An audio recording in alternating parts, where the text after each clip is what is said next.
Welcome back to GAA Fan TV. My name is Aaron. I'm delighted to be joined here by Davy Rispin from the We Are Meath podcast. We're here today to preview this Sunday's All-Ireland Senior Ladies Football Championship final. Just a reminder, the podcast is brought to you by Declan Kirby GAA Star, the best children's GAA book out there in the market at the minute. You can find it on Amazon, Easons, all good bookshops, so make sure to check it out when you get a chance. But I suppose, first of all, Davy, how's things with yourself? We were chatting off air there. You're set for Sunday, and certainly the buzz and excitement is kicking in all around the county, I'm sure.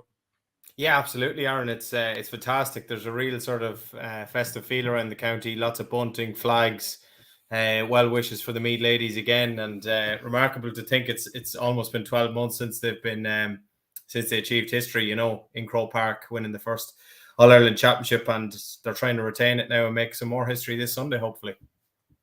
100%, yeah. Like, and I suppose, you know what I was thinking as well, like, obviously with the fact that, you know, obviously your senior side or your men's side, I suppose, haven't been to an All-Ireland final in such a long time, and you obviously have the ladies side who get to a final last year and obviously get to the final again this year. Like, I'd say it's great, even as a Meath supporter. Look, I'm sure you're hoping Colin O'Rourke can take you back in with the men's side, but I suppose from a ladies football point of view, I'd say it's great sort of having something to cheer on, usually around September time, obviously around July time this time around, but I'd say that's good from a fan perspective. Yeah, absolutely. I mean, it was a funny one this year, I suppose, with the lads not, you know, going as well. There wasn't that much of a, I suppose, the warmest feeling towards the lads team, and the ladies have sort of just taken on the mantle, really. You know, the crowds that have been following them has been just remarkable. It's just continued on from, say, last year. And they played Dublin in the league in Park Talton, and it was actually a bit of a meaningless game because both of them, I think, were through to the knockout stages. But there was something like 5,000 or 6,000 at that game in Park Talton, and I mean, the lads hadn't a crowd to really rival that all year. So it just tells you, I suppose, where Meath ladies are at the moment, and the love that's really behind them. It's something else. Yeah, 100%. Like, and what have you made of the ladies' championship in general this year? Like, I suppose you had some very, very interesting games. You obviously had Dublin winning the Leinster Championship, not to rub it in or anything like that, but you obviously had Armagh Triller versus Donegal, and obviously the rise of Kerry, like Kerry coming back into the mix as well, like having won an All-Ireland ladies title in 19 years. Like, so what have you made of the ladies Championship in general? I suppose it has been very, very exciting from start to finish. Yeah, I mean, Kerry are one of the big stories, really, aren't they? Like, and I suppose to come from a low platform and intermediate, a little bit similar to maybe the Meath story, winning Division 2 this year on the back of losing it last year against Meath. There is great similarities in what they're doing, and they're on the crest of the wave. From the games I've seen, I suppose most notably the Meath games, it's been quite tactical, and it seems to be, I won't say following a similar trend to the men, but definitely in terms of the tactical nous that's going on, it's definitely not far away from it. Intriguing. Some games can be quite attritional and you know, difficult to watch, and other ones are, as you say, really exciting. I have to say, at Kerry, they're like an old throwback, and they play very similar to their men's team as well. It is a lot of sort of old school kick passing and open football, and that's great to see. And it probably will provide maybe a bit of a clash of styles come Sunday when the sides meet. But overall, it's been a great championship, and you've had the few upsets. I think it was a quarterfinal weekend where all the big guns seemed to just fall by the wayside, and Meath were actually playing that Saturday evening on the back of all the other teams going out earlier in the day, and you just felt as if the script was written that Galway would beat Meath, and they very nearly did, and that would have absolutely just blown it wide open. But as it is, it was still a really good championship. Yeah, like it was all the provincial winners that lost that weekend. I suppose very similar to the 2010 championship when all the provincial winners got beaten that weekend as well. Like, what's been the thought process on Meath in general this year? Like as we were saying there, like obviously the route to the final, like they beat the Dubs and Westmeath in the round robin. Obviously lost in the Leinster final before wins against Monaghan, Galway, and Donegal en route to the final. So what's been your process or your thought process on Meath so far this year? Like what have you I suppose what have you thought of them so far this year? Yeah, to be honest with you, and I think they'd be the first to admit it, they haven't hit top gear yet, which maybe is a good sign in many respects. But possibly they haven't been allowed to either. I think teams are a lot more wary of what Meath are about this year. They've done their homework on them tactically, trying to get key matchups right on the likes of Vicky and Emma Duggan. We've seen that at various different stages this year. You'd have to say probably Dublin in the Leinster final were the best example of that. They really nullified Meath. I think they won by 2 points, but they were much the better side that day. But obviously Meath learned a lot from it. The quarterfinals and semi-finals have been incredible battles against Galway and Donegal. They've really gone to the bitter end. But I suppose Meath as champions have just kind of relayed that sort of character that we know they have within their ranks and just got over the line. But by and large, it's been tough going. There's been a few stumbling blocks, but crucially, they're still standing. And I think that bodes well for Sunday. And hopefully the big match experience can do them good on the day. Yeah, absolutely. And I was kind of going to say that as well. Like, I suppose they haven't looked, maybe as in the same form as they did last year in terms of obviously some of the teams they beat and some of the performances. But generally with this Meath side, it like from what I've seen last year as well, like even thinking back to that Cork win and obviously the win against the Dubs as well, like there seems to be a real sort of never say die attitude with this Meath side, and that seems to be there this year as well. Like anytime the going has got tough in sort of a crucial knockout game last season, even going back to when you're at intermediate level as well, like you always seem to find a way. And you see with the Limerick and Hurling, the Dubs of the past, this the Kerry men's side, the great teams usually find a way. And I think that could be the sign of a great ladies team in this Meath team. Yeah, I suppose there's actually signs of the old Meath men's team from the late 80s, early 90s in that respect. But I do think a lot of that probably stems from the fact that they've had a really consolidated and settled sort of squad, with the exception of a couple of new additions and maybe some more kind of positional tweaks. It's by and large a very similar team to the one in which we seen last year, and the management team reflects that as well. Like Eamon Murray, obviously, as you know, but Paul Garrigan, Shane Wall, Mark Brennan, the Iron Munley, who's a new addition to the background, they all instill that sort of belief and confidence within them. They have a license to play. They have a game plan which they trust in, and it's a good sort of mutual relationship between the players and management alike. And I think that stands to them. And as you say, they have that inner belief that when the going gets tough, they can dig it out and they can battle. There's a lot more strings to their bow nowadays, I would say. Maybe last year they kind of freewheeled through and caught a lot of teams by surprise, maybe Dublin included in the final. This year, they haven't had the benefit of doing that because teams know them so well. So they've had to come up with other little ways of tweaking their game. But overall, they've showed great traits, you'd have to say. Yeah, which players have stood out from a Meath point of view this year so far? Yeah, I'd actually point to, I won't say a few of the lesser ones, but the likes of Vicky and Emma Duggan in particular have got, probably double marked at times, and they haven't had maybe the same influence that they have had at recent times, albeit they've had great contributions in recent games. To me, the addition of Kelsey Nesbitt back into the team is huge. She missed the last 2 years through injury. She's got her way back into the starting 15, great eye for goal. Stacey Grimes is such a consistent performer. She's an excellent free taker, probably goes unnoticed a lot of what she does as well, but she's been superb. And defensively, they've been magnificent as well. I mean, Aoibhinn Cleary is a real live wire going forward. Emma Troy's just been her, rock solid best at centre half back. And Mary Kate Lynch, who had a phenomenal first year in the jersey last year, managed to retain that, and she's continuing to improve as well. So there's really good players all over the pitch, and a special mention for Orla Lally. I know she's going to Australia as well, which will be a huge loss for Meath, by the way, but she stepped up this year in the middle of the park. She's been exceptional, real driving force in the team. And the likes of herself and Vicky will be huge losses next year, as will Emma Troy, who I think is taking a year out. So you're losing 3 your sort of mainstays in the team for next year, so that probably ramps up the pressure maybe on Sunday to try and get another All-Ireland in the back pocket before the girls go. Yeah, absolutely. Like, and I suppose you were mentioning the likes of Emma Duggan, Vicky Wall. Like, I suppose really, really big game players. Like, you've seen Emma Duggan's performance, like in that semi-final. Vicky Wall's performance last year, I remember, was exceptional. Like, so I suppose having them available for this All Ireland final, as you said there, obviously Vicky's going off next year. Some of the other girls are as well. So, like, it's obviously it would be brilliant for them to sort of, I suppose, end it on such a high. Like, absolutely, yeah. I mean, Vicky's come in for some serious treatment from opposition teams and probably referees at different stages of the year too. But she showed her class at various different times. And Emma Duggan, I thought in the semi-final, she was just exceptional. Like when Meath really needed her to stand up and take a hold of things, she did. She kicked some tremendous scores. People forget she's only 20 years of age as well. I know it seems like she's been around a long, long time, which probably she has, but she's still got her best years in front of her. And she's just a terrific player to watch in full flight. Great kicking style and so accurate. So she'll be absolutely vital, obviously, to Meath's chances on Sunday.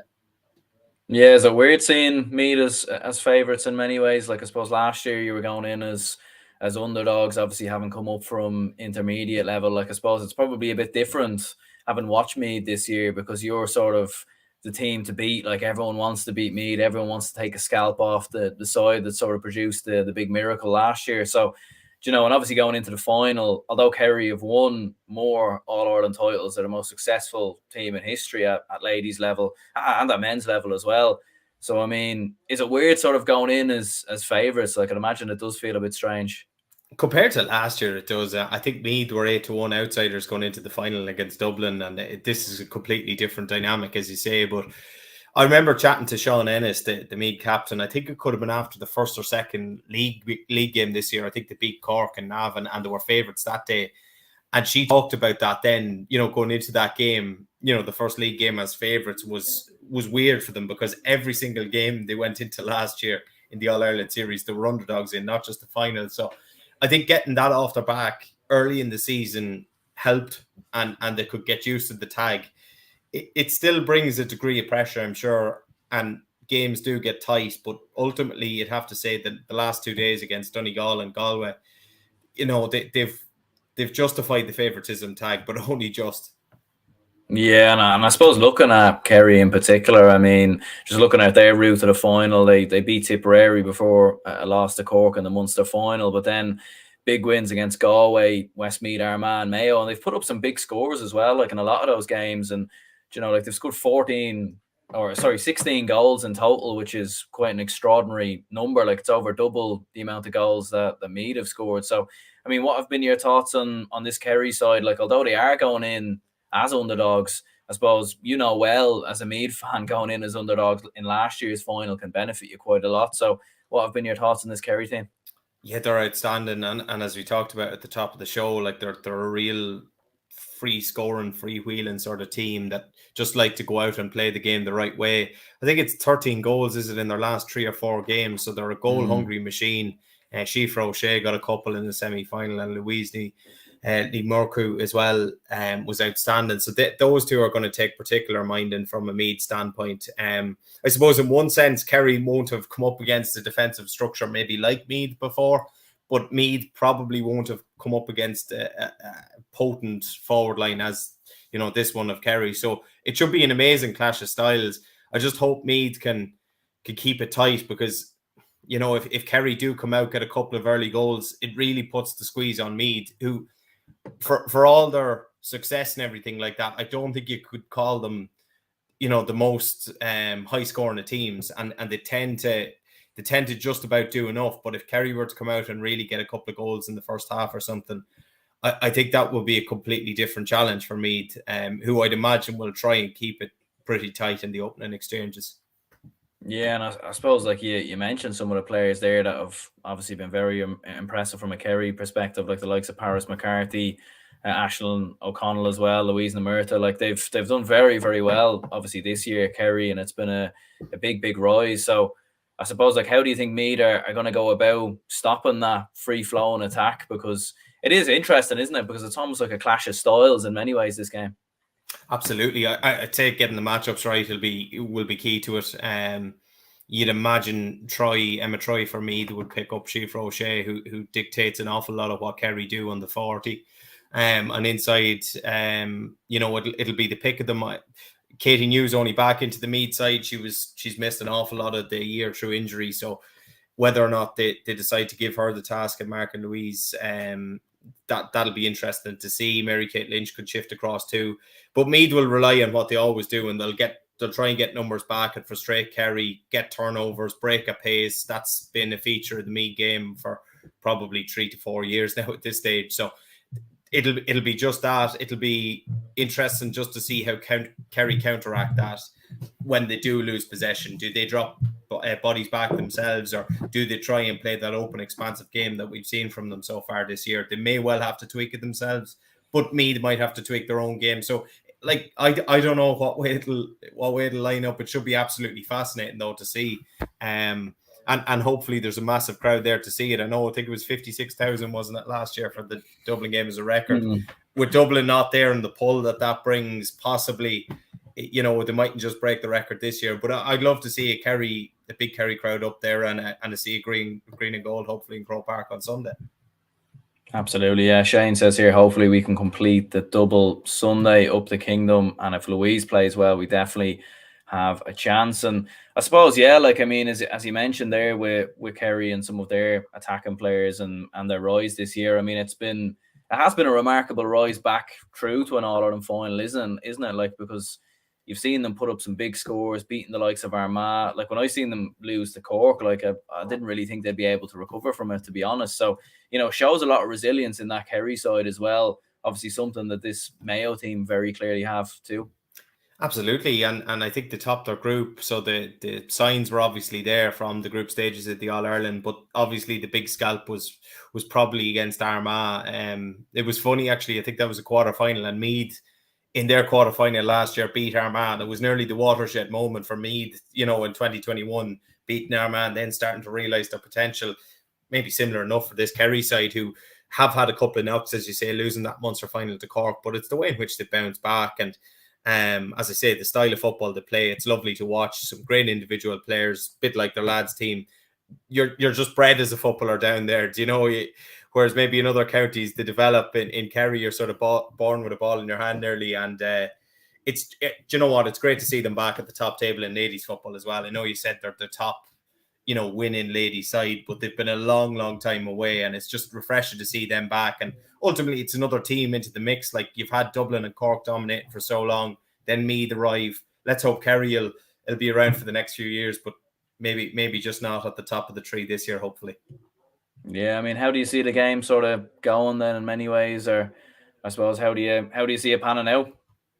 I think it'll be close, and I don't think Kerry will get the same maybe space that they've been afforded, so it could be lower scoring than they're used to. But I think a fast start for them is probably crucial. We've seen Meath coming back at different stages this year, having been behind at halftime, so I don't think that would be a major panic for Eamon Murray if that's to be the case at halftime or early in the second half or whatever, because we do know that Meath kind of have these purple patches. I mean, they only scored 3 points in the first half of the semi-final. They come out in the first 2 minutes of the second half and score 3 points and equal their total. So we know they can play in maybe fits and spans. Kerry do seem to be a more kind of completely rounded side in the sense that they get their scores consistently across the hour, which is interesting, and that could be a clash of styles too. But I think it'll be close. I wouldn't be at all surprised if it's a one-score game, if it ends up 2 or 3 points, and come the last couple of minutes, people are off their seats again, and it's just a look at the clock to see when the Hooters going to go and who's going to be on top at the end. Yeah, who do you think is going to be the key player from a Meath perspective then, or what player are you kind of looking at? You think that could, I suppose, make the biggest difference on the day and potentially win you the game? It's always going to come back down to Vicky Wall, really, isn't it? Because she's so important to what Meath are about. She adds that dynamism and that intensity into the game, and if she gets a little bit of space and she gets the rub of the green from, we'll say, the referee, and that she could do serious damage because of her strength and power and ball carrying ability, really. Someone on the inside line I like too, though, is Niamh O'Sullivan, and I tell you what, you can watch her on Sunday. She plays she plays almost as a lone or a sole inside forward, and sometimes she can have 2 to 3 players in front of her, but the runs she makes tirelessly from left to right. She kicked 3 or 4 huge scores in the final last year against Dublin, and I just feel she's due a big game. She's the oldest member of the Meath team, and I'm not going to say that this could be her last game, but big days like this maybe won't come around too much more for the likes of Eve. So she'll want to make the most of it. So I suppose they'd be 2 players you pick out. But defensively, Emma Troy, who's going to be wearing the green and gold for the last time for a while, I suppose, because she's going travelling next year, will be tasked with having a huge game from centre half back. She's a multiple All-Star, and she's so important to what Meath are about.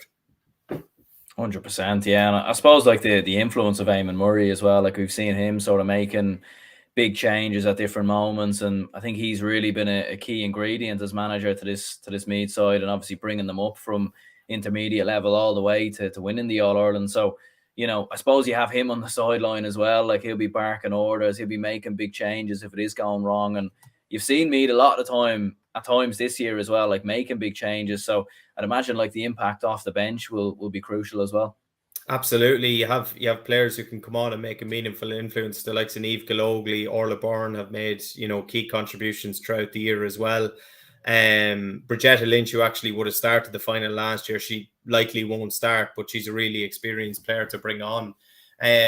So they have a panel now that there's a bit of depth in, that they're not afraid to use. A young player who actually is only 17 years of age is Ciara Smith. She played in a minor final this year against Kildare. She's a player you could see at some stage as well as the likes of Emma White, who's been a fixture coming on in games for Meath. So there's a really strong cohort on the bench. Just going back to the management, I mean, Eamon, he's a bit of a throwback. Like, he's a real breath of fresh air. Probably not your stereotypical, county manager nowadays, but I think he's brilliant. I think he's really refreshing. He gets the connection between the supporters as well, which is so important. And behind him, he is a magnificently assembled backroom team. As I said already, the likes of Mark Brennan, Shane Wall and Paul Garrigan, terrific coaches. They brought in Irene Munley, a former All-Star keeper as well. She's been a decent addition as well to the backroom team for 2022. So it's a really finely well-oiled sort of machine in Meath. And, if it comes down to it, you'd like to think that Meath might just have the little bit more strength and depth if called upon. Shane says here as well, Niamh Carmody is another very good player for us as well. She's had a brilliant year for us so far in relation to Kerry, and absolutely. And I suppose ultimately then your prediction, look, you're a Meath man, so I think we can obviously expect that you're going to go ahead and back Meath. But what do you think? Like, what do you think will be the margin of victory, or how do you think ultimately it'll end up going? I'd like to think Meath would win, but I mean, looking at their games this year, there hasn't been much in any of them, really, has there? With the exception of the Monaghan game, first round of the championship. It's been so tight. Draw against Armagh, beaten in the Leinster final by a couple of points. 1 point victories then against Galway and Donegal. So it would point to a one-score game. I'll go with Meath to win by 2. I'll go with Meath to win by 2, Aaron.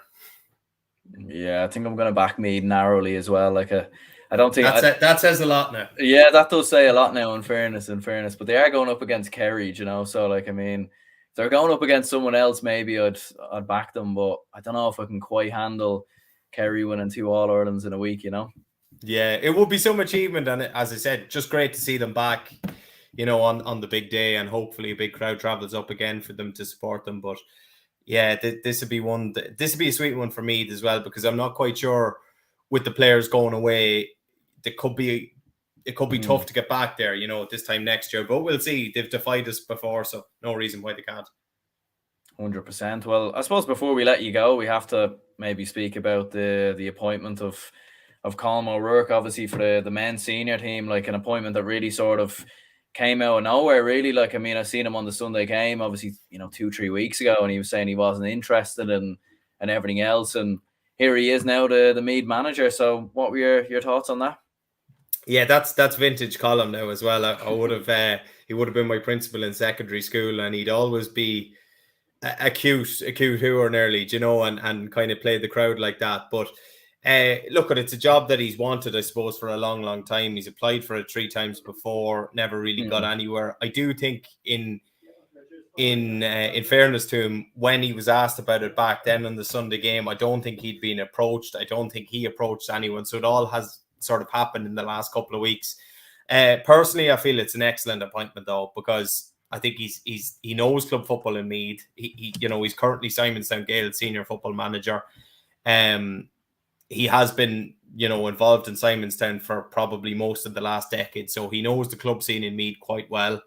The players respect him. He's had an awful lot of the lads come up through the academy in St. Pat's as well, so he'll be familiar with a lot of those guys as well. He's brought in two great guys with him in Barry Callahan and Stephen Bray. Stephen Bray being our former All-Star in 2007, and Barry Callahan, former Meath minor manager and 20s manager as well. So he's great experience and really well respected figures. And I just think it's probably what Meath needed at this point in time. I think it would have been a little bit soon for a Cathal O'Brick who had minor success last year with Meath. I think, let him do his thing with the under-20s and try and bridge the gap with Dublin at that level. But give it to Colm. I think it's a 3-year stint or 2 years and a third year with a review. So I think it's a good move. I think the county will get behind it, and fingers crossed he can do a good job. But it's not going to be easy. Like, you see Meath struggles were there for everybody to see this year. Division 2 next year, I think you have Dublin coming down, you have Derry, you have Kildare also coming down, you have Louth coming up from Division 3, so that's going to be an absolute nightmare to try and get out of. But we'll take our chance, and fingers crossed Colm can bring a little bit of success back. Absolutely, yeah. Because it was a mad appointment, certainly when the news started breaking. You couldn't really believe it, because as you said there, I felt like if this appointment had happened maybe 5-10 years ago, you would have said, "Oh, that's fair enough." But the fact that he's been so long, well, he obviously has managed at inter-county level, he's not senior, not as a proper manager as such. So, it is an interesting one, and look, he'll certainly get the buy-in from the lads in terms of respect and everything else. And I suppose, as we've seen down the years with me, you don't have a shortness of talent. It's maybe been that toughness or that sort of, I was saying to one of my friends there, me, the men's team have almost lacked that sort of bite through the years, in the last couple of years, where they put in heavy challenges and be up for the fight. And with Colm O'Rourke, I think that's definitely coming back. Make no mistake about that. Yeah, because he'll rely on some of the traits, and he's got, I suppose his big thing is beating Dublin. That was the thing when he played. You had to beat Dublin, and if you didn't beat Dublin, you were no good, kind of thing. And in fairness to Barry and Brayer, they would have played in Meath teams as well who would have beaten Dublin. So you have that sort of in there. That'll be the goal for Meath ultimately. But first off, they have to try and get to Dublin's level, which isn't going to be easy either. But he will instill a bit of belief, fight, hopefully. He said it's going to be an open book in terms of everybody can try and get a place in the team. I think he wants to have a look at up to 100 fellas, over the winter. So he's going to watch plenty of football in the next few weeks in club championships. There's also regional championships starting in Meath, I think in October, November. And that's essentially for junior and intermediate clubs to play in regions and play to a senior standard, which I think would be a great chance for Colm, if he's not as, familiar with fellas from junior and intermediate clubs, to have a look at, give them a shot and see how they go in an O'Byrne Cup or league. So it should be really interesting. I personally, I think it's a good appointment. This was his last chance essentially as well. He's a man. I won't age him, but I think he's entering his mid-60s now at this stage. So it was probably his last crack at getting this, and I think he'll want to give this a right good rattle as well. Absolutely. Well, look, much appreciated, Davey, for you jumping on. And I suppose, first of all, good luck for Sunday in the All-Ireland final. I definitely don't want to see Kerry win 2 All-Irelands in a week. So, if we can keep one famine going for a while longer, I'll be a happy man. So, cheers very much for coming on. Make sure to check out the We Are Meath podcast as well. And if people could leave a like on this podcast, subscribe if you haven't already, be very much appreciated. And cheers, Davey, for coming on. Anytime. Thanks a million, Aaron.